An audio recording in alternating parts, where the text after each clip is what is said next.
Hey, you must be great at math. Do you ever want to be a doctor one day when you grow up? Now, these are some certain stereotypes that I've grown up with for being a so called Chinese girl. Good morning or good afternoon, respected evaluators and beloved audiences. My name is Feliza Theodora from St. Louis 1 Catholic Surabaya High School, and I stand here today to deliver a certain yet special message. I am not Chinese. Let me rephrase that.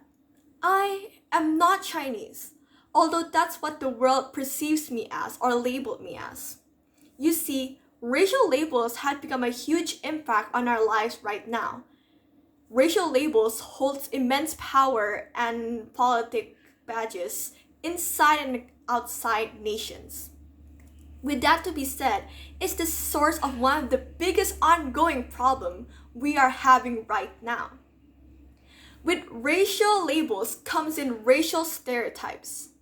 Our picture of racial stereotypes depends on what we want to hear, what we want to think, and what we want to see from other communities.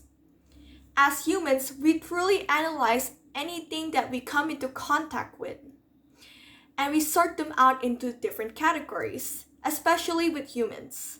Now, that certain act is valid since it's human nature and it makes our complex world simpler. But the problem is, it has been misused too many times to the point that it brings a negative impact instead of a positive impact.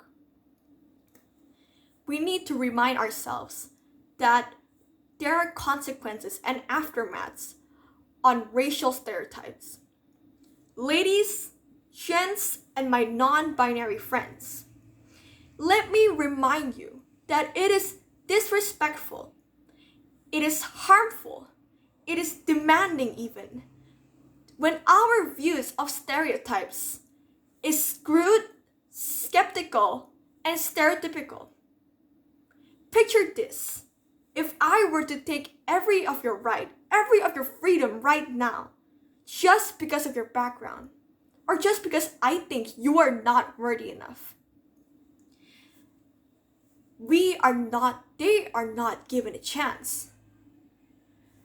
Now that's what's happening right now between the majority and minority group. They are not given the equal chance. This causes separation, a divide between the majority and minority group. Indonesia is one country, but it does not feel like one country. Don't mistaken me. I have a lot of things I love about Indonesia. Its diversity of culture and races as an example. But it truly breaks my heart to see certain parties out there being neglected and ignored intentionally because people think they are unworthy enough of that attention. You chose to neglect and ignore them just because of those stereotypes people gave us. Now, what we have to learn from this is that we are the cause of the problem. We gave those stupid labels. Those stereotypical labels are just stupid labels that society made up just because of what they observed. But we need to remember, that that's just the tip of the iceberg. We have a diversity of culture, hundreds, maybe even thousands of them, but we tend to neglect them just because of the stereotypes that people gave us, and we don't want to have further research upon them. We may see certain parties being too poor, too uneducated enough, and that's your valid reason to not give them an equal chance? The problem of this is that we are the cause of it.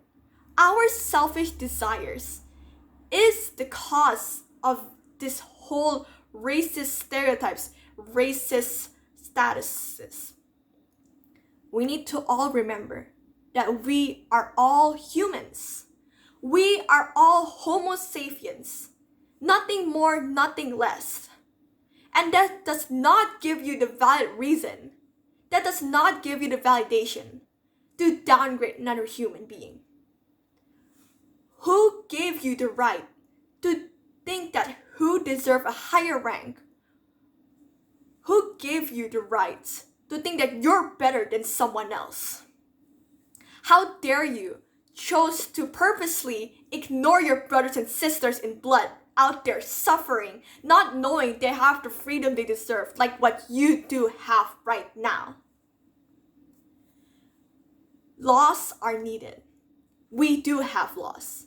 The United Nations have stated several laws about human rights, the freedom of speech, the freedom of movement, the freedom of having religious beliefs. But laws disappoint them instead. We need more. You and I knew we need action and cooperation so that we can be one diverse, powerful nation like we used to be. We need to still remember that we are all the same. We are all humans. Homo sapiens, nothing more, nothing less. In conclusion, dearly beloved audiences, I want you to take several things from this speech.